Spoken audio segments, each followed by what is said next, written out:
Un gusto compartir con ustedes. Mi nombre es Claudia Gilardoni, yo soy la directora de las bibliotecas de la Universidad Adolfo Ibáñez. Es un tremendo placer poder estar esta tarde ya con la segunda sesión, dedicada en este caso a los medios, lectura y territorio. Y me gustaría partir esta sesión contándoles que soy porteña. Yo soy porteña de tomo y lomo. Y como muchas de las personas, cuando era pequeña me tomaron una fotografía en uno de los leones de la Plaza Victoria. Ahora, ¿por qué comento esto? Porque si aquí hay algún otro porteño, sabrá que eso es un acto clásico, ¿cierto? Que hacen los padres con los niños, por lo menos cuando en la Plaza Victoria era más seguro o era más apropiado hacer este tipo de actividades familiares. Y eso se relaciona muchísimo con dos temas que vamos a ver hoy día. En primer lugar, los invitados que tenemos también nos van a hablar de Valparaíso, ¿ya? Eso es uno de los elementos en común. Y lo segundo es el territorio, la lectura y los medios y el territorio. Y cómo el territorio, en este caso, hablando de mi, siendo autorreferente en el sentido de la quinta región y de mi pasado, cómo es importante, cómo se apropia y cómo puede ser tan relevante como para ponerlo en historias. Y en historias que no solamente nos pueden acompañar en los libros, sino que también nos pueden acompañar en otros medios o en otros formatos. Así es que creo que eso es sumamente relevante porque la forma como la lectura se va apropiando del territorio, no solamente de lo que el territorio nos entrega, sino que también de la gente, de lo que la gente va desarrollando y formando en torno al territorio, en torno a los paisajes, a las historias locales, como la que les acabo de contar. Para mí eso es lo más llamativo y lo más hermoso, y espero que en algún momento de la sesión quizás eso pueda salir a colación. Bueno, a las personas que nos acompañan, a los panelistas, en primer lugar a Cristóbal Gaete. Cristóbal es editor de La Palabra Quebrada, que es un proyecto editorial o un suplemento, como también lo ha denominado, que nace al alero de un proyecto de fondo del libro en la región de Valparaíso. En segundo lugar, me gustaría dar la bienvenida a Arantxa Martínez, espero haberlo pronunciado correctamente. Bueno, Arantxa es la editora de Kinberg Editorial. Esta editorial es porteña y fue fundada en el año 2015 y tiene como su presentación reza, ¿cierto? Es una editorial que solo publica narrativa, porque la belleza, el arte y el amor son las cosas que nos mantienen vivos. Fue algo muy llamativo de su presentación. Y presentar también a Álvaro Matus. Él es editor de la revista Santiago, también tiene una vasta trayectoria como periodista y también como académico de la Universidad Diego Portales. Y bueno, Cristian, que ya es, que nos beneficia y nos permite disfrutar de estas actividades desde la Facultad de Artes Liberales. Así es que nuevamente agradecer el hecho de que ustedes estén compartiendo con nosotros y los dejo ahora con Cristian y con los panelistas. Muchas gracias, Claudia. Muchas gracias a todos los que se han conectado. Aprovecho también de agradecerle a la biblioteca, al Departamento de Literatura, a la Facultad de Artes Liberales y especialmente a James y Verónica que ayudan a la coordinación, igual que Carlos Escárate. La idea de este ciclo es un poco ampliar la mirada que generalmente se tiene sobre el mundo de la lectura, que está muy centrada en el libro y los autores, y abrir un poco el espectro y escuchar las voces de otras personas, otros actores, otros oficios que son fundamentales también para que todo ese ecosistema funcione.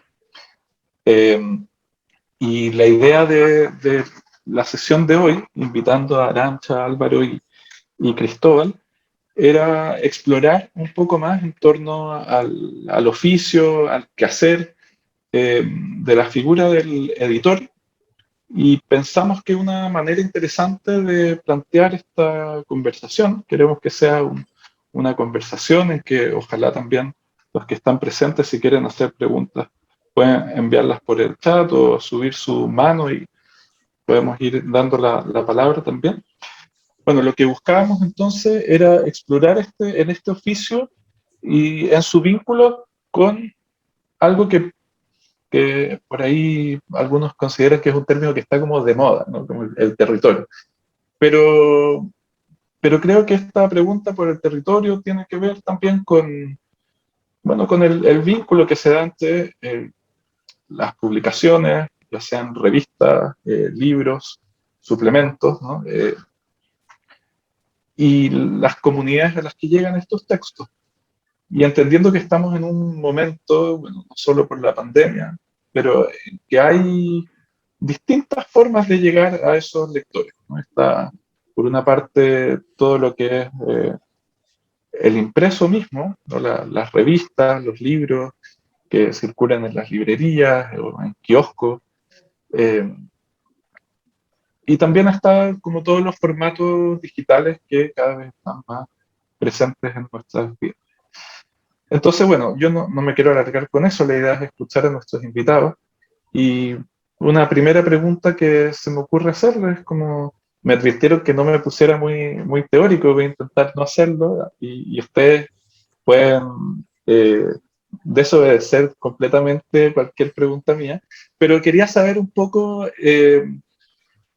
cómo entienden ustedes desde su labor editorial, desde la revista Santiago, desde la palabra quebrada, desde Kimber, eh, el vínculo que puede haber con un territorio particular.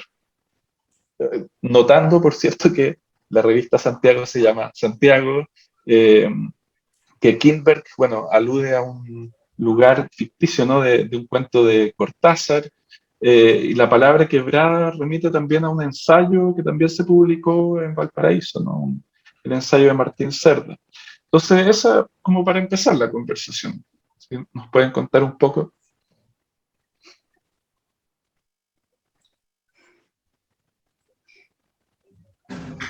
Bueno, yo parto. Yo quizás como a priori creo que podría ser la que menos vinculación con el territorio tiene, así como, bueno, eso, a priori, ¿no? Pero siento que, por ejemplo, yo no habría sido capaz de montar una editorial si no hubiera estado en Valparaíso, y siempre hago mucho hincapié en que para mí es muy importante el lugar en el que estoy y que o sea, como que la editorial tiene su lugar aquí, no está en otro sitio. Creo que no podría existir en Santiago, no podría existir en ningún otro lugar.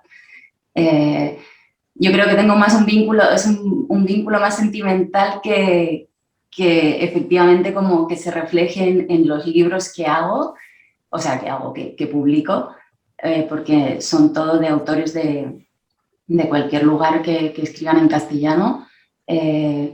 Pero sí que siento como esa vinculación con el puerto y como que además siento muy fuerte eso de que, bueno, Valparaíso es una ciudad que siempre se ha caracterizado por acoger a gente de muchos otros lugares, y siento que con la editorial es un poco reflejo de eso, ¿no? De que es una casa que, bueno, como dices tú, el nombre de Kimber alude a un lugar ficticio que es un refugio, no sé qué. Entonces, Kimber sería una casa en Valparaíso para mucha gente que viene de fuera, ¿no? Que eso, que yo le veo la relación con el tema del puerto históricamente. Eso por mi parte. Súper. Gracias. Bueno, por la mía, o por la de nosotros en la palabra quebrada, como tú bien dijiste, Cristian, tenemos este vínculo desde nuestro nombre, pero también pensamos como en otros significados del nombre, o sea, como la palabra quebrada, también pensar en las quebradas que están en nuestra ciudad y en la ciudad vecina, Viña del Mar. Pensar con el nombre también hacernos un poco cargo o mirar hacia el pasado, porque Valparaíso tiene esto de que te permite convivir en muchos espacios públicos con el pasado. Entonces pensar en el pasado tradicional de la ciudad, o sea, pensar que hacia 1900 había muchas revistas como Sucesos, que era una revista porteña, o Zigzag, que tenía una pata en Santiago y otra en Valpo, al igual que La Comedia Humana. A la vez, esos medios eran súper libres en su escritura. Entonces también esa idea de mirar hacia atrás nos permite liberarnos mucho de las categorías en una ciudad que no tiene una forma tan definida o tan estructurada. Entonces pensamos también en eso, o sea, pensamos como en una...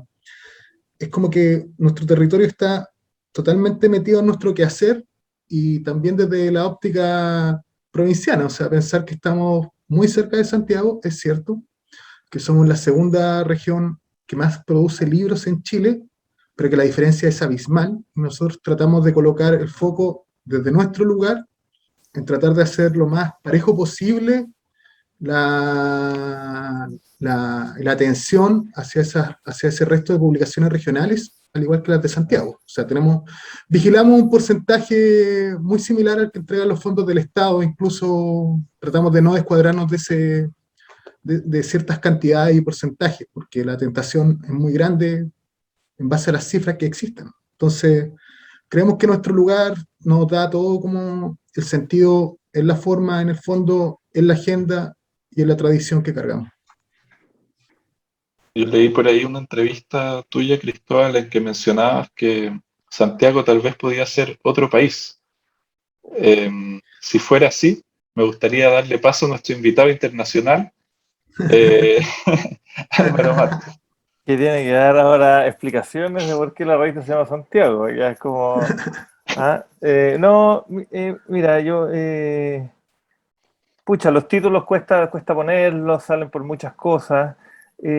Yo creo que fue muy importante para el título de la revista que tuviera una sensación de, de, de vínculo bien estrecho con la ciudad.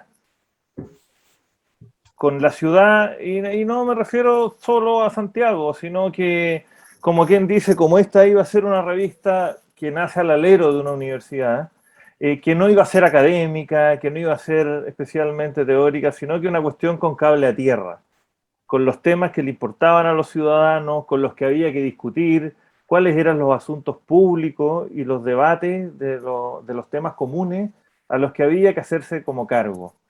¿Ya? Eso fue como el principio, y Santiago remitía a ciudad, y concretamente igual remite a la comuna donde está la universidad. Prácticamente en su 95% de sus sedes. ¿Ya? Hay algo en Huechuraba, pero la Diego Portales está en el Metro Los Héroes. ¿Ya? Todos lo ubican por eso, y se extiende entre República y la Norte-Sur, como quien dice, están todas sus... Entonces tenía algo que ver con que era de ese lugar, pero tenía que ver mucho con la ciudad en un sentido de aterrizado, de cobertura y de eso, y de tocar los temas que fueran más pertinentes para la vida actual de los chilenos o de los ciudadanos también, dicho pomposamente, del mundo también. O sea, los temas que han tocado las pautas de la revista son los temas, se supone, que más o menos agitan o le toman la temperatura a su época. Esa ha sido la ambición, al menos, la intención. Y sí, ha estado también súper presente que escriba gente de los más lados posibles, del extranjero y de los más lados posibles de nuestro país. O sea, no sé, Rosabetti Muñoz es una colaboradora de la revista, así como Bruno Cunio de Valparaíso, y etcétera. Otra gente de otros lados también. En el sentido de que también siempre desde Santiago yo creo que existe a todos, como en cualquier actividad, cada vez más de descentralizarse. De todas maneras. Y bueno, es interesante igual ver cómo cada uno de los proyectos en que ustedes participan tienen este vínculo fuerte, pero diferente en cada caso con un territorio. Está la idea del puerto, que me pareció muy linda, ¿no? Como en el fondo un lugar en que llegan cosas también de afuera, pero un lugar desde el que se proyecta desde ahí hacia el resto del país, por ejemplo, o la idea de las quebradas, ¿no? Con esos abismos que Cristóbal menciona, o la idea misma de ciudad entendida como este lugar de discusión y de debate amplio. Me gustaría ahora quizás preguntarles por una percepción eh, más allá del espacio geográfico en que cada uno de ustedes realiza su trabajo. Y tiene que ver con el lugar, pero un lugar tal vez más simbólico, que le es otorgado, ¿no? Le es otorgado o está en disputa, no sé, a los medios culturales o a las editoriales, como más literarias en este caso, como cuál es su percepción acerca de ese lugar que ocupan estos proyectos culturales dentro de la vasta geografía de nuestra cultura, ¿no? En Chile. Entendiendo que es un espacio que está súper asfixiado de pronto por exigencias del mercado, ¿no? Y que tener un medio cultural no es una tarea sencilla. Yo tengo opiniones divididas porque si bien es un dato bastante fácil de corroborar que los medios en general están en crisis y que dentro de esa gran crisis de la prensa sobre todo, las secciones de cultura siempre son las que se ven más mermadas en un comienzo por ser menos comerciales, etcétera. Los suplementos, han desaparecido suplementos de libros, de cultura que hubo en algún minuto. También han surgido más iniciativas, independientes quizás de los medios más grandes. Quizás por la misma necesidad que hay de tratar de entender en los climas de incertidumbre, en un ritmo de aceleración de mucha información, justamente se necesita algo que te dé una pausa, que te dé ángulos distintos, perspectivas de interpretación, porque también, por nombrar acá las de acá, también salió La Palabra Pública de la Universidad de Chile, el IES sacó una revista también,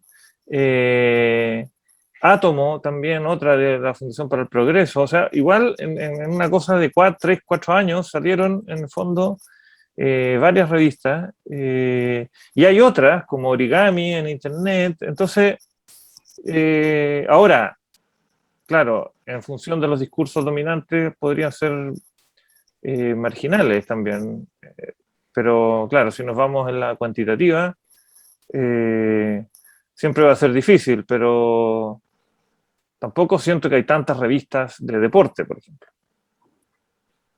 Eso es un buen en punto. Chile. Sí, o sea, Ahora sí tiene mucha transmisión en la televisión, sí, de una manera que la literatura o la cultura no no, tiene nada así como equivalente. y tiene sus páginas sagradas en los diarios y sus llamados en la portada, fijo. Claro, la cultura no tiene eso, pero entonces por eso yo digo, es mi percepción más encontrada de que hay crisis, pero han habido señales también. No sé qué piensa Cristóbal. La Palabra Quebrada también es una revista que se lee, que se comenta. Es muy interesante lo que dice Álvaro, porque claro, o sea, las situaciones de crisis, esta larga crisis de la prensa o los espacios tradicionales han generado otros espacios, muchos espacios web, además, donde la gente también escribe, o sea, como porque tiene voluntad de hacerlo, o sea, o sea, sabemos que no hay como dinero dando vueltas en muchas páginas web que están funcionando activamente. Yo cuando pienso en el lugar de la palabra quebrada, pienso en un lugar como más o menos intermedio en eso, porque al principio tuvimos la fortuna de estar como, o sea, no es como la fortuna en realidad, pero un poco fortuna, a ver. O sea, a nosotros nos financia el fondo del libro. Entonces, con nuestra relación con el mercado también cambia, pero y es como loco que estemos como, no sé, pues, dos medios acá, uno como el alero de una universidad, otro el alero del fondo del libro, o sí estamos hablando también de otra constitución de medios de comunicación, o sea, ya no es como una cuestión de que no sé, pues que el avisaje esté tan así como presente, o las pautas, o la agenda está como desplazada al tener otro centro. Entonces, en nuestro caso, creemos que nuestra labor, nuestro lugar es expandir o reflejar de una forma más justa quizá, la gran bibliodiversidad que hay en Chile. Nosotros hasta el momento hemos hecho 540 páginas del suplemento. Puedo estar equivocado, 480 páginas. Ahí está. Y en esas 480 páginas le hemos dado cabida a 120 editoriales. Entonces son muchos proyectos editoriales, a veces artesanales, otras veces bien, o sea, con una trayectoria ya más fija. Entonces es como, o sea, cuando tú dices cuál es el lugar, de todo eso, nosotros encontramos que ese es nuestro lugar. Como expandir eso y expandir como los discursos a través de las entrevistas, que son sumamente interesantes siempre las entrevistas, porque no solamente entrevistar a alguien porque hizo algo, sino porque ver qué nos puede dar como a repensar esto, a la literatura independiente, la escritura, no sé. En ese sentido tratamos de ser como de muy puntualmente elegir autores o autoras internacionales. Por ejemplo, el año pasado entrevistamos a Cristina Rivera Garza, porque pensamos que su idea de literatura comunal es muy interesante. Entonces, como que uno dice, bueno, si vamos a traer a alguien que sea de afuera, lo vamos a traer, lo vamos a entrevistar largamente porque tiene sentido, porque esto puede afectar o dinamizar cierta escritura o cierta nueva concepción, o quizá darle un concepto a cosas que ya se están haciendo. Entonces, o que se han hecho. Entonces, nuestro lugar en ese sentido yo creo que tiene que ver con eso, como con la expansión de la mirada. Y creo que ese lugar, o sea, estar en el impreso nos asemeja a los grandes medios, y esta idea como de una agenda expandida nos acerca mucho más a estos proyectos web como lo que leímos, como Origami, que tienen otra dimensión, y muchos de los cuales a veces aparecen o desaparecen, poesía y crítica, y uno puede seguir nombrando medios así. ¿Y tú, Arantxa, cómo percibes como el lugar del libro, de literatura, eh, en el mercado del libro, por una parte, ¿no? Y en general su valoración en los medios de todo tipo?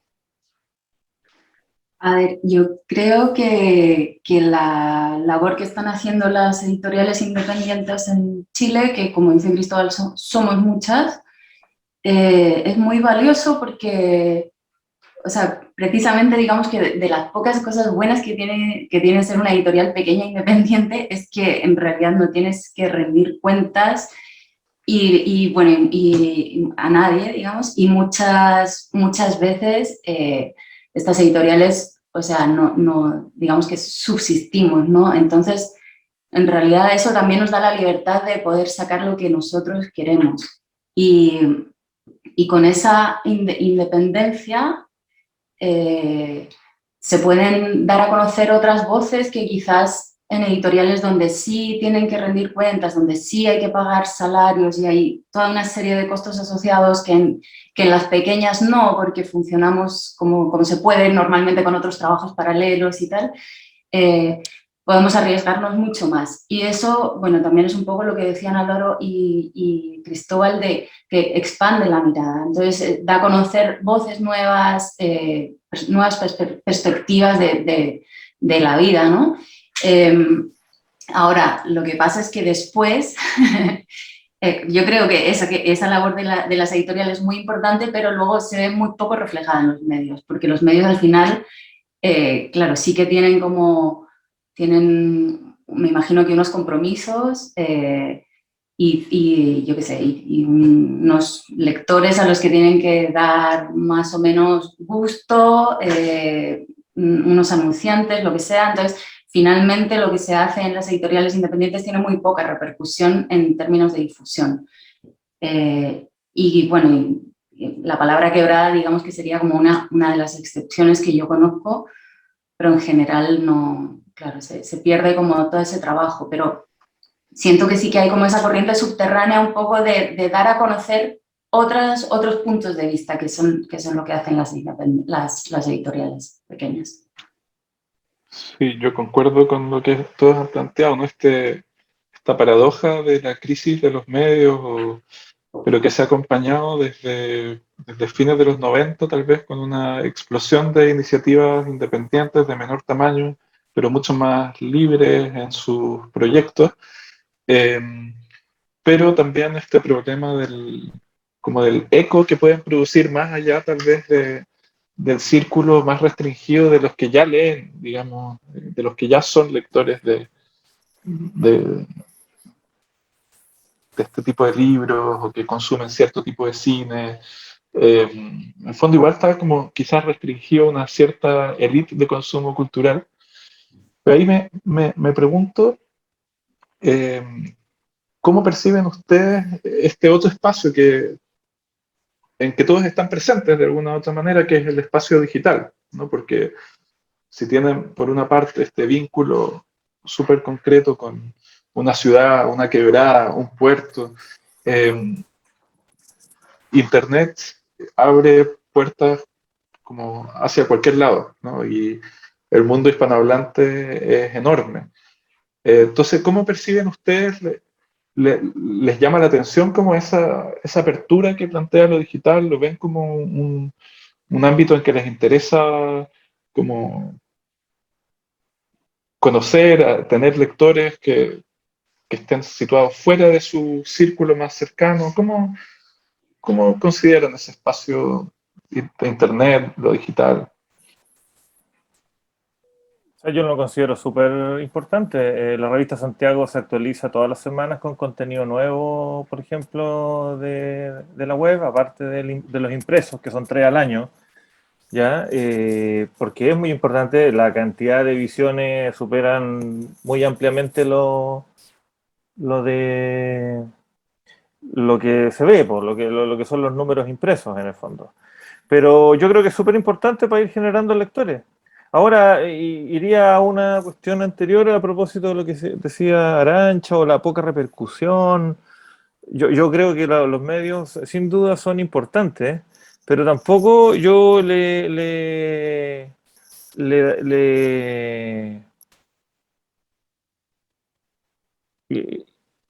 cargaría toda la responsabilidad de la situación que tenemos. Se debe a que los medios no dan diversidad o no dan contenido o porque uno se puede sacar la mugre editando un libro y este no tiene ni un eco. Y esto lo digo con bastante conocimiento de causa porque yo también soy editor de Weathers, editorial que nunca además ha dicho así como ha llevado la bandera de la lucha a la independencia. Me parece que es rara esa bandera de la independencia en realidad. ¿Independiente de qué? Cuando llegan los fondos del libro, todos corremos a pedir los fondos. Entonces, ¿de qué seríamos tan independientes y qué no? Y por otro lado, trabajé en el Mercurio años y decía, quiero hacer una nota de Joao Gilberto Noll, me decían que bueno. Y de Mario Bellatín, cuando no lo conocía nadie, me decían que bueno. Y de un guatemalteco que se llamaba Ray Rosso, me decían que bueno. Y, o sea, nunca se vive esa cosa de que hay como un ideario de que vamos, por supuesto que pueden ser más condescendientes con los bestsellers, con esa cuestión por la masividad, pero no sé cómo es. Yo creo que el problema es mucho más complejo nomás de cómo hacer. Yo tengo la idea que en Chile hay 1.500 lectores. Punto. 1.500 lectores que son los que compran libros todo el tiempo. 1.500 en total. En total. Eso le van a comprar un libro a Arantxa un mes y se lo van a leer y le van a comprar un libro a Cuneta y después le van a comprar un libro a Das Capital y después... Y también se van a comprar un libro de Lumen y un libro de Acantilado y otro de Anagrama. La gente que es lectora y está todo el tiempo. Eso es súper, súper poco. Muy poco. Como mercado, en el fondo.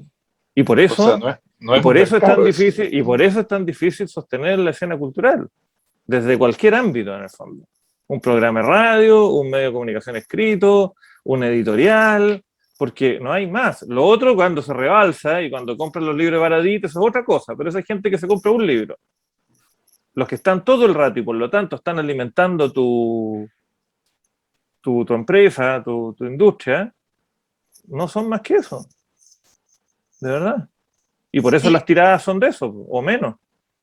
Sí, a ver, o sea, yo encuentro, y esto creo que Armando Uribe también decía, pero él decía menos, él decía que había como 800 lectores en todo Chile. Bueno, yo la verdad es que pensé en 1000, pero digo Sí, ya, sí, sí. 1500. Pero yo Sí. creo que son 1000, pero entre 1000 y 1500. No, y claramente ahí hay yo creo que claramente todo viene del tema, todo el problema de Chile en general viene de la educación, siempre, cualquier problema. Y el del fomento lector también parte de ahí, ¿no? Pero sí, o sea, sí es súper llamativo como que los medios en general lo que reseñan son grandes grupos editoriales, editoriales ya muy consolidadas y con las pequeñas cuesta mucho. Y cuando estás en regiones cuesta más todavía. Que bueno, ese es un tema del territorio que estamos hablando, ¿no? Como que a mí me han rechazado libros en diarios porque no son de Santiago, porque la editorial no es de Santiago. Entonces, eso da mucha rabia porque digamos que ayuda muy poco a diversificar el panorama, ¿no? Como que al final viene todo de un único punto de vista y pues, no sé, no sé, quizás uno esperaría algo más de un periodista cultural, ¿no? Que no solo como esa fijación con un tema o con un lugar o con un tipo de editoriales. Yo ya no estoy hablando así de los grandes bestsellers, no, sino, pues yo qué sé, digamos que cualquier libro de Random House va a salir reseñado en 1.000.000 de sitios frente a un libro de Cuneta que va a salir en 10. Entonces, de ahí a que los lectores compren el libro es otro tema, porque efectivamente son pocos los lectores que hay. Yo creo que para eso es muy importante el tema de las ferias, es súper importante que desde que está esto del COVID y tal, desaparecieron y lo encuentro súper dramático para todas las editoriales pequeñas, pero, no sé qué iba a decir. Bueno, no sé, se me ha ido el hilo, pero bueno, no sé, se me ha ido el hilo. Igual, a ver, no sé si Cristóbal quiere como agregar algo, y después hay una pregunta de Claudia. Sí, o sea, bueno, nosotros, la pregunta era por internet, creo, entonces Iba por ahí, nosotros, iba por ahí. sí, no, pero bacán la deriva, o sea, excelente. Pero como para responderla, claro, nosotros tenemos un sitio, se llama lapalabraquebrada.cl. Voy a admitir que mi fijación por el impreso, mi excesivo romanticismo, al principio me hizo pensar que da lo mismo. Después ya con la pandemia, obviamente cambió el patrón del asunto y nada, o sea, ya está la palabra quebrada, estamos subiendo cosas de archivo, porque estamos en este periodo como entre medio de nuestras salidas, que son como cada 2 o 3 meses tenemos una pana larga, ya en septiembre salimos nuevamente. Entonces, claro, o sea, está el tema de que, claro, o sea, está la necesidad de abrir, pero no quisiera que ese abrir implicaría como salirse de la agenda con la cual yo tomo responsabilidad a partir del fondo. O sea, quizás soy muy pragmático, cuadrado, en ese sentido, contrario al adjetivo que ocupé antes, perdón, que claro, o sea, yo me comprometí a hacer una agenda de edición independiente por motivos ya dichos, que pueden ser discutidos, pero dichos ya. Entonces, nada, o sea, ese es nuestro programa y claro, pues lo llevamos a cabo a cabalidad respecto como al tema de los medios. Es loco porque hace quizá 1 mes, 2 meses se murió un librero, quizá el librero más importante de Valparaíso, Mario Yancaqueo, de la librería Crisis. Yo conversaba con él ya cuando ya existía el suplemento y también escribió en otro suplemento de los Mercurios Regionales. Entonces conversaba con él y me decía que nada, bacán que existan los suplementos, pero no es lo mismo que antes. Antes salía un texto, una crítica buena, un artículo, incluso una crítica mala, porque las críticas malas, por supuesto, también activan, y la gente compraba los libros. Ahora no era así, ya no, ya esa relación de los medios como con el mercado dejó de ser también como tal. Entonces, no sé, o sea, más allá como de diversificar el campo, no sé qué más se podría hacer. Eso quería decir. Algo que Bueno, yo creo ahí... relacionado, perdón, Cristóbal, con lo que dijo claro. Cristóbal, que yo creo que lo web ayuda y todo, pero en lo que son proyectos web, netamente web, y esto en todo el mundo, no ha habido, por ejemplo, críticos que se sostengan mucho tiempo en el tiempo, que estén años haciendo crítica. Porque al final los que han estado en medio, Patricia Espinosa lleva años, en el fondo. Y, y, y la economía, sin duda, porque al final son medios muchas veces gratuitos y entonces, pucha, mantener eso en el tiempo es súper difícil y la gente se termina cansando, termina derivando a otras áreas, a la academia muchas veces y todo eso. Y entonces la web, por ejemplo, que tiene cada vez más flujo, más navegación, más tráfico, como se dice, pucha, también no ha generado en sí misma sus voces. Eso es como mundial. Al final en Estados Unidos el más importante es James Good, porque es del New Yorker. O sea, todos están anclados igual a un medio positivo, a un medio en relación a lo que decía el librero de crítica, ¿no es cierto? De la crisis. Crisis. De crisis, sí. Sí, porque interesante eso, lo digital ahí, en el fondo, también dispersa mucho la continuidad de la lectura. O sea, es muy probable que, claro, alguien que se hace de un ejemplar de la revista Santiago o de la Palabra Quebrada, al tener el objeto, claro, se ve más movido a leer el conjunto, mientras que en Internet mucho de ese flujo viene muy fragmentado en redes sociales con miles de otros de estímulos y se compite también con muchos otros productos culturales, Netflix, qué sé yo, redes sociales, que obviamente hacen más difícil que se sostengan como esas voces críticas de manera más sostenida, ¿no? Y lo Claudia otro que es muy tenía... importante es también la cuestión de que lo web tiene que ser breve. Claro. Sí, Entonces, eso del lenguaje ya tiene que ser, no podías explayarte demasiado en una crítica, en un artículo, porque el soporte es para estar pimponeando todo el rato de un lado para otro. La atención está durando menos, ya eso está medido. Entonces, bueno, ese es otro problema. ¿Cómo generáis algo de peso, como está echando de menos el librero de crisis, en unos formatos que cada vez son más escuálidos, por un lado? Uh-huh.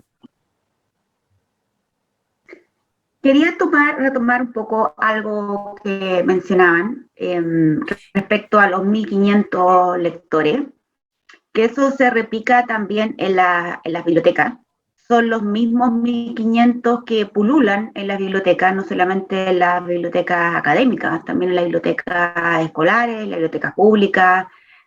Carlos Escarate es testigo de eso. Nosotros tratamos de hacer muchas actividades para congregar la atención de los alumnos en general. Sin embargo, siempre vemos a las mismas caras de los mismos alumnos. Y la conclusión es que son alumnos a los que les gusta estar acá, no necesariamente porque les guste estar al lado del libro o les guste estar leyendo, es porque de alguna manera les interesa el ambiente que se crea en torno a esto. E incluso pensando en acercarnos a otro tipo de público. Cristóbal recién mencionaba esto de ampliar, ¿cierto? De la variedad, de tener temas más variopintos que permiten acercarse. Por ejemplo, hace como 3 años creo que Carlos Escárate partió con el Bibliopalooza. ¿Cómo atraer lectores que vinculen la música y todo lo que se genera en marzo con el Festival de Música, mezclando con biografías de de grandes músicos, de los Rolling Stones, o David Bowie, o Patti Smith, etcétera, en fin, y generando exposiciones y haciendo, eh, digamos, difusión a través de redes sociales, o también con una serie de hitos a lo largo del calendario, para acercarnos a alumnos que a lo mejor no les interesa tanto la lectura, sino que más bien les interesa la música, o que les interesa la temática en cuestión, o el fútbol, por ejemplo, ya que estamos hablando de fútbol. Y la verdad es que siento que eso ha dado resultado en cierta medida. No aplica en el caso de lo que estamos hablando ahora, ¿ya? Pero sí creo que ha habido una cierta flexibilidad que no se da tanto en el medio editor, porque desde mi experiencia, no siendo editora, ¿ya? Pero sí conociendo el mundo del fondo del libro, siendo evaluadora de los fondos, de fomento de la lectura, o también de investigación, etcétera, siento que los editores, etcétera, muchas veces, y de manera muy natural también, publican aquello que les apasiona y que les interesa, y que en lo cual también se sienten más a gusto, lo cual es súper natural. Pero no necesariamente eso tiene que ver con el gusto más general. Y nuevamente se cae en esta temática de publicar para grupos muy pequeños, para intereses muy pequeños, que no es representativo. Entonces se genera como esta problemática, ¿ya? Y creo que eso también genera de alguna manera que nos sigamos encontrando los 1500 que andamos en las librerías, o que nos topamos en las ferias de libros cuando las había, o que nos encontremos en las actividades, o en una biblioteca, o en una charla, o en un lanzamiento de un libro, que finalmente uno se encuentra. Entonces, funciona como un grupo, y difícilmente se expande por las razones que ya se han dado acá, que se escribe y se publica para esos 1500, porque tiene que ver con las afinidades y los intereses que ya hay y que ya se han formado. Y es como que se alimenta a esos 1500. Eso es una apreciación, y que creo que por lo menos muchos de los esfuerzos que se han hecho a través de los fondos del libro, etcétera, han ayudado a que a veces se dirijan el foco hacia otros grupos, pero quizás esos esfuerzos han sido muy acotados y han quedado ahí. O sea, han partido, pero no ha habido continuidad. Entonces, como que por ahí ya, mientras que los esfuerzos de los 1500, digamos, han tenido mucho aliciente, porque nacen desde la pasión, entonces se mantienen.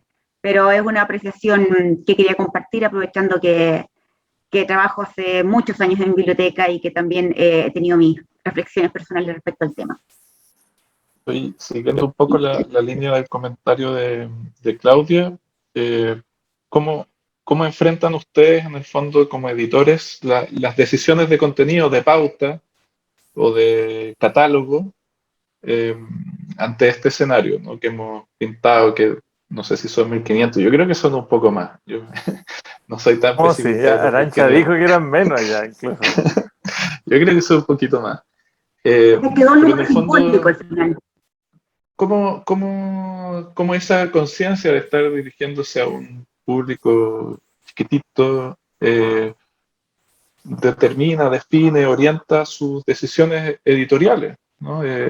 Estoy pensando en cómo definen el tipo de contenidos que van a tratar, o el tipo de secciones que van a abrir en las revistas, o el tipo de autores que van a seleccionar. ¿Es un tema, o finalmente publicar sabiendo que uno le está escribiendo, publicando para ese grupo de los 1500 o de los 3000? Yo creo que son 3000. Si está bien simplemente hacer eso, ¿no? Como darle a ese público que es fiel lo que le gusta, y donde se convergen esos intereses también. ¿Cómo lo ven ustedes? En realidad, me mato si son 1500. Lo que pasa es que, no sé, en nuestra literatura yo soy periodista, o sea, voy a hablar con las patas.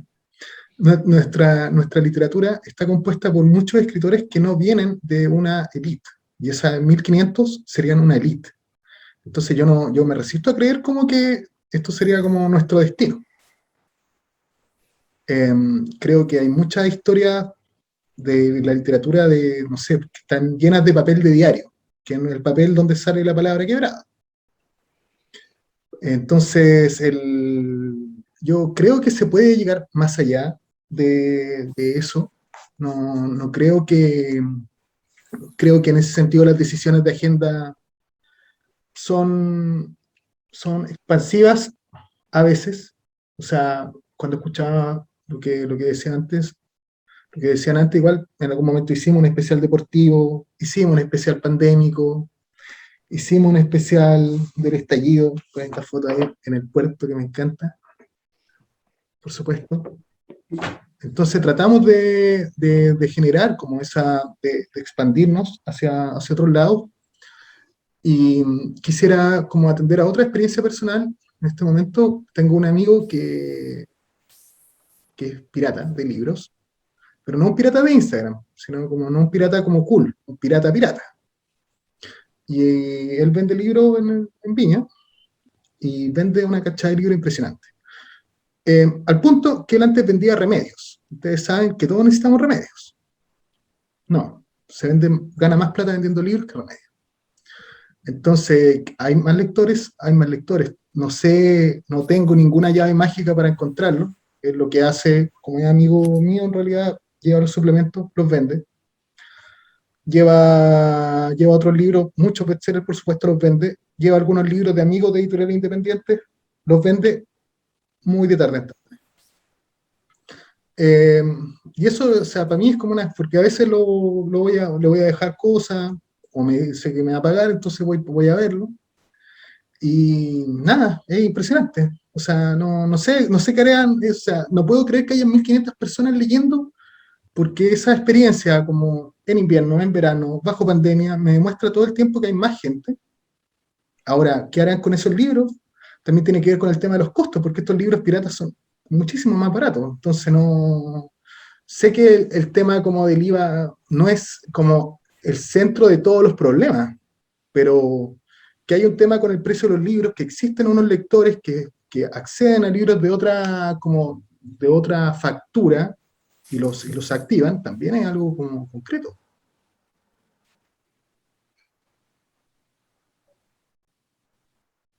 Pancho, en tu caso, como tu catálogo tiene figuras que son complejas, ¿no? Que presentan una obra súper atractiva, pero también, claro, de este panorama no vamos a seguir tirando cifras porque es un ejercicio un poco especulativo, pero ¿tú cómo has percibido esa relación con la posibilidad de ampliar público desde la conformación de tu catálogo, por ejemplo? Bueno, o sea, lo que pasa es que mi catálogo también está como súper delimitado, porque yo en principio lo único que publico es novela, y supuestamente es novela literaria, que tiene como que hace hincapié como en el estilo, en el lenguaje que se emplea, no sé, y solo en castellano, entonces no publico traducciones, no publico poesía, y ya todo eso ya hace un filtro muy grande de entrada. Y yo qué sé, o sea, yo pensaba que lo que publico en realidad es lo que me gusta a mí, o sea, considerando que yo soy una persona normal, creo que puede ser del gusto de cualquier persona. Que puede que haya autores un poco más difíciles en el catálogo, sí, pero hay otros que no, que son como muy asequibles. Entonces, no sé muy bien, yo no publico pensando si hay 1500, si hay 800, si hay 3000, no sé. Solo publico pensando en que me gusta mucho ese texto, que le tengo mucha confianza a que a la gente también le va a gustar, y lo lanzo y ya está. Nada más. Nada más. Y en tu caso, Álvaro. Voy a hablar primero como editor de la editorial. Weathers, un criterio importante para decidir títulos y todo eso siempre ha sido la sobrevivencia. de la editorial. Y por eso siempre hemos estado buscando, junto a una línea literaria y ensayista, que es minoritaria, por las razones que ya hemos visto, o que ya he dicho y que yo las constato como un hecho, no como algo que me guste. Y lo único que me gustaría es que fuera más y trato en cada iniciativa de... Pero siempre hay que ir buscando cosas más amplias, que no son esos 1000, que cuando yo decía 1000, en realidad son 1000, cuando decía eso me refería a la cosa literaria, al ensayo, la filosofía, el estudio de historia, a eso. ¿Ya? Mi último éxito es, de la editorial es El almanaque del fútbol chileno. Ese, el último libro salió a fines del 19 y le ha ido bien y le sigue yendo bien. Y antes fue el Mira Tú. Y antes fue el libro gordo de 31 minutos.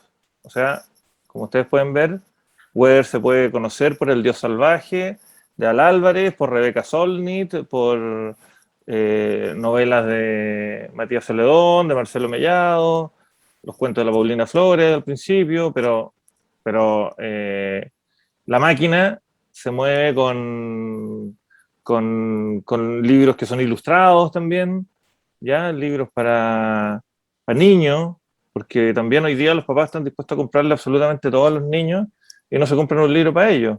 Eso uno lo ve cuando va a las ferias, o sea, cuando uno está en el stand, ve que los papás le compran todo a los niños y ellos no son capaces de comprar sus libros. Como si así, o sea, así no están generando ningún hábito lector, pues, si no los ven leer a ellos, se enganchan con el monito un rato, pero después lo van a dejar. Pero en relación a la pauta de los temas, ahí hay un equilibrio entre la labor del editor, que es la mía, o del comité editorial, de pesquisar los títulos que vienen con más enganche, autores que sí están siendo importantes, y por supuesto que ahí uno se confía en su intuición nomás. Pero lo que es muy importante cuando uno arma una revista y cualquier medio, porque los medios son todos grandes equipos. El periodismo es un trabajo colectivo. Es como el cine también. O sea, son unas cuestiones que tenéis que tener un buen director de foto, un buen montajista, se hace con todos. Y los medios también. Y en ese sentido, es tremendamente importante escuchar a los colaboradores, a tu staff de gente que está escribiendo, porque la mayoría de las veces ellos llegan con un autor que uno no ha leído, ¿ya? Con alguien y lo quieren hacer. ¿Y por qué lo quieren hacer? Porque los apasiona y todo, y no hay nada más con más nervio que haga eso y que eso sea bueno. Eso es lo que a ti te va a enganchar como lector también. No hay nada mejor que un crítico, un reseñista, un entrevistador entrevistando al autor de su vida, como quien dice. O sea, cuando alguien llega con ese deseo, solo hay que darle espacio, hay que decirle juegue. Entonces eso también es otra cuestión súper importante. No es que uno esté viendo como la parrilla de novedades necesariamente y diga así como marque estas 4 se van para reseña y estos 3 para entrevista y no, yo te diría que incluso la mitad o más son sugerencias de los propios colaboradores, porque van siguiendo hebras, van siguiendo autores, temáticas y eso. Y cuando uno, o si no, cuando uno como editor nomás descubre que le dio el libro indicado a la persona indicada, también es lo máximo. Porque así queda un buen artículo.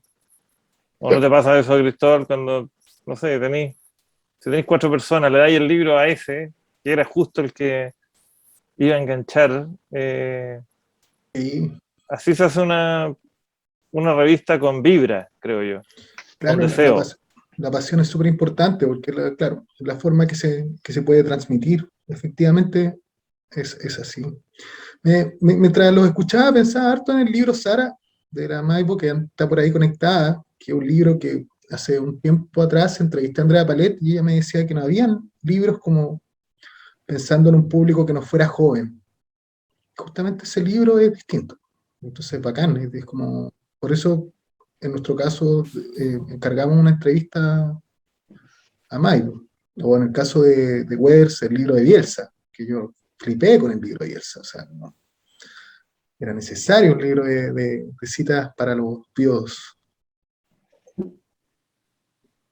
sea, igual escuchándolos también da la impresión de que esta constatación de un círculo reducido de lectores se refiere más bien a un tipo de libros bien específico, pero que hay en verdad muchos otros canales en que sí circulan lecturas, sí circulan Sí, debates y que en el fondo ahí, volviendo a la pregunta, o sea, el tema que tocaron antes de como la independencia o no dependencia de las editoriales o de los medios, eh, ahí hay como un equilibrio complejo o que cada proyecto puede hacer entre qué tanto quiere eh, tender esos puentes para sustentar las otras cosas o qué tanto espacio le da, por ejemplo, al financiamiento estatal. Eh, digamos, hay un amplio abanico de posibilidades y que quizás eso explica también la gran variedad de proyectos editoriales y de medios que han surgido los últimos años, ¿no? No hay un modelo único ahí que está funcionando detrás que coarta un poco la producción, sino que hay muchos experimentos dando vueltas. Claro, muchos de ellos sí son bien precarios en la web y no sobreviven mucho tiempo. Eh, pero también es interesante pensar lo que mencionaba Cristóbal de como estos experimentos que se pueden hacer tirando esos puentes a segmentos de público que tal vez no han sido muy explorados, ¿no? Pienso que eso también de repente lo hacen en las bibliotecas públicas. Pienso en la Biblioteca de Santiago, que armó una sala de lectura para tercera edad, ¿no? Y que en general todo ese esfuerzo se concentra mucho en el público infantil, ¿no? Como una literatura muy segmentada por edad, pero eso se difumina un poco con los adultos. También no segmentado tal vez la producción editorial y de medios por edad, y sí, yo también concuerdo en que hay como un privilegio ahí de la juventud. No sé si yo ya estoy ahí, yo creo que ya no, eh, pero es cierto eso que mencionan. Hay una pregunta en el chat. ahora lo que yo quiero decir es que el libro sí forma parte de la industria del entretenimiento, ¿no? De todas maneras. Como el cine, como el videojuego, como todo, pero estamos hablando de esos otros libros. Exacto. De Sí, fútbol, de cualquier cosa, de aventuras, de andinismo, de eso sí, sin duda. Los 1000 que y yo es decía se como, refería a la literatura, al pensamiento claro, es crítico, como, a los Mark Fisher. ¿Cuántos Mark Fisher se venden en Chile? 1500, no sé. Ojalá, Pero, ojalá. claro, también No, pues está, no. A eso me eh, refiero, así autores como súper nombrados claro, eso pasa y también en el cine. Si uno piensa, no sé, pues, si claro. sale una película, no sé, van a poner Tarkovsky en el cine, no sé si se van a ¿Cuántas llenar salas muchas de salas, cine ¿no? habían para un cine más de autor? Una sala había en Pero un también centro. estas discusiones también se dan, por ejemplo, en el periodo de Quimantú. Existían las mismas discusiones sobre cómo hacer que los libros de literatura llegaran realmente al pueblo, ¿no? Sí. Y había como muchas críticas de lado y lado diciendo que en verdad ese no era una literatura para... o sea, que había mucho elitismo también en este intento de hacer llegar ese tipo de libros a los Mm. segmentos más populares, ¿no? Y habían otros que experimentaban, ¿no? Como Matelar, que hacía revistas cambiando los cuentos infantiles, los reescribía para que concordaran con los valores socialistas y a nivel de ventas les fue pésimo. Tuvieron que cerrar la revista Cabro Chico después de un tiempo porque esos experimentos, digamos, no encontraban su público tampoco, a pesar de que ideológicamente concordaban 100% con lo que quería la editorial Quimantú. Eh, hay una pregunta en el chat que hace Antonia View. Dice, hola, gracias por la conversación. Pregunta si no se suman audiencias de otros lados, Argentina, por ejemplo, gracias al formato, en el caso de las revistas en línea. Que también se podría extender la pregunta a la compra de libros, quizás a través del sitio web. Cristian, y si puedo, hola, y si puedo Sí, añadir obvio. como, no en términos tanto de lectores, que a lo mejor eso no está medido y en realidad no va a ser una diferencia muy significativa, pero ya que han pensado hacia atrás, ¿cierto? Una estrategia mediante la cual sobrevivieron muchas revistas fue consiguiendo, en Latinoamérica, consiguiendo suscriptores fuera, ¿cierto? Había mucho zigzag, se vendía un montón de partes, cara y careta en toda Latinoamérica, y hoy en día que es mucho más fluido los flujos, al menos entre Chile y Argentina, en términos de, tenemos mucho más profesores argentinos, tenemos escritores viviendo acá. No, yo sé que nosotros hemos siempre mirado mucho más hacia Argentina, pero no se produce algo así de vuelta también más con Perú, con algo que a lo mejor no tanto en términos de cuántos lectores más captamos, sino que cualitativamente si se produce otro tipo de flujo ahí. Yo creo que sí, que se produce un flujo, que hay interés, que, o sea, mi experiencia ha sido, no lo puedo contestar de navegantes de la web, así, no tengo ese registro de cuánta gente de afuera entra, pero sí que, por ejemplo, para que la Santiago se conozca más afuera, sí, cuando tú empiezas a meter autores de afuera, sí, después te llega otro que sabe y se empieza como a correr la bola. Yo creo que también es como una fantasía querer, como un medio cultural, llegar a, si estamos en un anillo, llegar al perímetro más amplio. Así, al tipo que está comprando en este minuto las entradas para ir al partido de fútbol. O sea, ese tipo de verdad no va a leer. Y no va a leer una revista cultural, va a ser muy difícil. Lo que hay que hacer, que uno está en este anillo, es llegar a este anillo nomás. Y una vez que uno tenga ese anillo va a extender al otro y al otro. Y esos son los líderes de opinión, tu público duro, tu público, tenerlos bien atrapados a ellos, bien seducidos. Por eso que te escriba un escritor argentino como Hernán Roncino, por ejemplo. Bueno, de Hernán Roncino después pasamos a Gainza, a la escritora Gainza, y de la Gainza vamos a pasar a la Selva Almada, bueno, porque también todos ellos se conocen, en Latinoamérica todo el mundo se conoce, en Perú se conocen, en México, también, eso es verdad, porque nos quejamos a veces de la escena chica cultural chilena, pero parece que todas las escenas son chicas, porque uno va a Colombia y son 8 personas los que la mueven, y en México uno va a la Feria de Guadalajara y hay están los de Almadía, los de Sexto Piso y unos cuantos más, todos se conocen entre todos. O sea, tampoco, para todos es difícil, yo creo. Para los argentinos también. No es que estemos, no es que seamos los que estamos en el camino más empedrado. No creo. Pero sí es muy importante eso de los flujos que dice Antonia, creo, así como hacer de verdad un circuito de pensamiento latinoamericano, que es lo que cuesta también porque, por Dios, que están pasando mal los libros de un país a otro. Eso es un tema que cuesta, que hay como una balcanización editorial. ¿Están pasando más o mal? ¿Qué dijiste? Eso están viajando mal los libros. Ah, sí, sí. Viajan los autores de un festival a otro, estaba Sí. lleno de festivales y de mesas y de encuentros cuando había antes de la pandemia, pero no viajaban los libros tanto. Sí. Cuesta un mundo que ciertos libros, ciertas editoriales se distribuyan Sí. en los países vecinos. Claro, ustedes con Weathers, supongo, o sea, ustedes yo creo que tienen distribución en Argentina. Yo he estado pensando hacerla, pero no, la verdad es que creo que no resultaría, porque, o sea, yo prefiero que los autores publiquen en editoriales locales, creo que van a tener más repercusión, como que con una editorial en cada país, porque ya tienen como sus lectores, entonces, no sé, pues para levantar ese autor, si yo trato de hacerlo desde aquí, desde Chile, me va a costar muchísimo más que a una editorial que es de Argentina o de Colombia o de donde sea.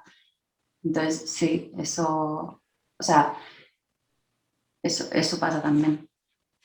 Un amigo belga que hace varios años intentó hacer una editorial en Chile, me contaba que para él era más fácil volver a fundar su editorial en España para exportar libros a Argentina que hacerlo desde Chile a Argentina. Entonces también que a veces dificultades en el flujo de los libros es como muy absurdo a esta altura, encuentro con... O sea, ¿por qué en Chile circulan bienes de todo el universo, pero los libros tienen esos impedimentos? Es un poco absurdo. Bueno, en realidad cuando recién partimos del suplemento, que se llamaba todavía Grado Cero, entrevisté a Mariano Blatt y a Tulio Mora, y después entrevisté a Mario Verdugo y a Elvira Hernández. Y era como que en realidad como que el nivel como de lectura a la entrevista de Elvira Hernández o a la entrevista de Mario Verdugo era muy superior a las otras. Entonces, de ahí en adelante, entrevistar como a un autor internacional para extender redes era, no. En realidad como que me conformo con la idea de interactuar o trabajar con los contenidos de acá. Si bien yo no creo que esta escena sea chica, en realidad tampoco, creo que es diversa. Y por otro lado, sí, o sea, es un país como, o sea, que igual estamos como, o sea, no sé, o sea, yo no me quejaría de cómo están las cosas, porque, no sé, pues, existen los mismos fondos que hablábamos, existen revistas al alero de universidades, pueden existir proyectos de distinta escala, entonces no aspiraría a una lectura en otros lados. En realidad, o sea, si se da, excelente, con esas entrevistas iniciales se dio un poco, pero creo que es más importante interactuar desde el campo cultural. También tiene que ver con que uno está haciéndolo desde acá, o sea, desde una provincia, o sea, las ilusiones o los horizontes que uno tenga tienen otra altura, otra profundidad, o sea, para mí con interactuar con esta realidad chilena de edición me parece suficiente y también corresponde al fondo que nosotros tenemos, o sea, el fondo que nosotros tenemos corresponde, o sea, lo que nosotros nos comprometemos a hacer es trabajar con ediciones que circulen en Chile, entonces, si viene un autor de afuera que salga en Chile, bien, pero si no, preferimos seguir trabajando en esta realidad. No, creo que eso también muestra la diversidad de proyectos que hay actualmente, ¿no? Como que se puede graduar esa relación, como esos canales, esas puertas que se abren entre la producción fuera de Chile y el contacto con la producción más local. Creo que también hay proyectos muy distintos en ese tipo. Hay una pregunta de Felipe Cusa, ¿se la leo o la quieres hacer, Felipe, en vivo? No sé. Voy a empezar leyendo, pero si quieres tú empieza. Dice una pregunta para los tres. He publicado varios libros únicamente en PDF de descarga gratuita, una forma de publicación muy frecuente en Estados Unidos, por ejemplo. Entre otros motivos porque pensaba que aseguraría una difusión mucho más fácil y fluida, y los he difundido profusamente por redes sociales. He comprobado, sin embargo, que generalmente para la prensa o las revistas culturales pareciera que si el libro no está impreso, no existe. Debo mencionar que hay excepciones porque he tenido la suerte de ser entrevistado por Cristóbal y presentado por Arantxa. Desde una mirada más amplia, quisiera saber cómo ven el panorama de este tipo de publicaciones digitales.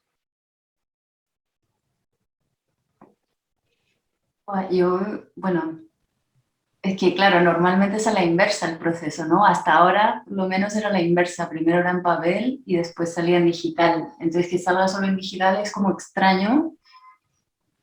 Y creo que quizás se puede asociar a que, pues yo qué sé, a las autopublicaciones de Amazon, que ahí no hay editor, no hay... Porque tú publicas con una editorial que publica, o sea, tienes una editorial, no es... Sí. Hola, hola a todos.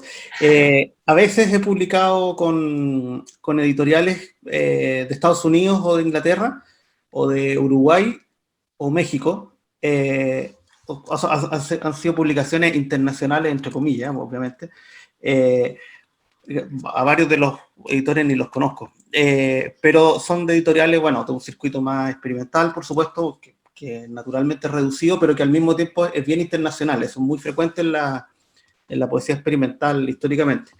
Y son editoriales que generalmente uno envía, por ejemplo, Hysterically Real o Gauss PDF, en la que han publicado también, por ejemplo, Carlos Soto Román y otros poetas de Chile, de Latinoamérica, y son editoriales en las que uno generalmente envía el PDF diagramado. Eso es interesante. La tarea del escritor implica la diagramación, la edición, entre comillas. Lo que por supuesto es algo bien cuestionable o tiene hartas vueltas que darle para discutir, ¿no es cierto? Y por otra parte, claro, y esas editoriales lo único que hacen es por ejemplo, poner la tapa o hacer el post de cómo se va a subir. Y eso tiene que ver también con una tradición bien larga que puede ser de autoedición como Vanity Press en Estados Unidos, obviamente, y estas cuestiones de Amazon, o la tradición más, no sé, pues de Tristram Shandy, o sea, de Lon Stern, de Juan Luis Martínez, etc. Digo esto porque Carlos Soto también tradujo un libro que salió publicado en Das Capital que se llama Do or Die, como en defensa del do it yourself, que fue publicado también por Information as Material, y que rescata esta idea de la autoedición, de la autopublicación, como un gesto dentro de la literatura en general. En otros casos he inventado nombres de editoriales, me gusta ponerle nombres de editoriales para lesear, de hecho una editorial que puse es Autopublicación, o algo así, no me acuerdo, o también publiqué un libro por la empresa Ediciones del Mercurio también, pero bueno, eso es de broma, ¿no? Pero es interesante porque, y por eso iba mi pregunta también, que yo juraba que con esto me iba a hacer, o sea, iba a poder difundir todo de manera mucho más fácil, y el efecto parece ser el contrario, como que la mayor disponibilidad quita todo deseo de leerlo o de comentarlo. No sé, esa es la pregunta que tengo, porque estoy hablando obviamente por la herida, por supuesto, pero también creo que es curioso que es un sistema que está funcionando muy poco en Chile, siendo que podría ser más sencillo.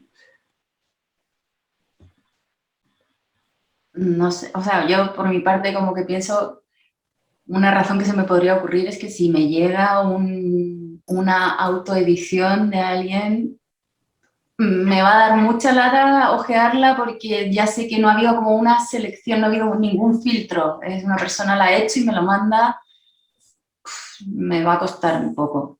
Y es como, pues eso, estas plataformas de Amazon que te autopublicas, pero en la jungla y te toca cualquier cosa. Entonces, yo no me voy a meter, vamos.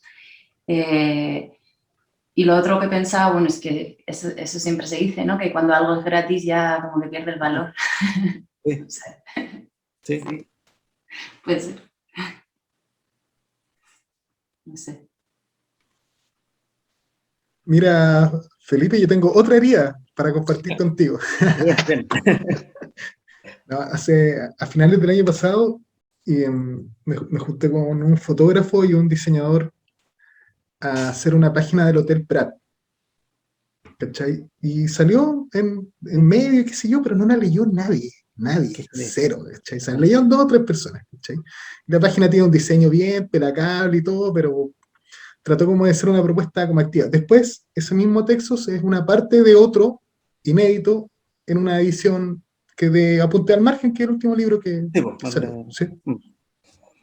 Y ahora como que la gente que incluso como que estaba en mi red, como gente que me podía como hablar directamente, ahora leyó el texto. Mira. ¿Cachai? Entonces, claro, yo no sé, no sé qué decirte, pero claro, yo dije, oye, ¿qué pasa si hacemos una web donde haya como un semilibro puesto? Claro. No la lee nadie, no sé, eso fue lo único que puedo decir. Bueno, ahí yo creo que claramente los proyectos, revistas culturales o editoriales proyectan cierta aura, ¿no? En torno a sus libros, a sus revistas y que atrae. Y ese es el valor del trabajo de los editores, yo creo, ¿no? Que finalmente esa curaduría, para hablar de otro término que está de moda, como territorio, eh, se valora en los lectores, ¿no? Y quizás, claro, el PDF suelto, sin...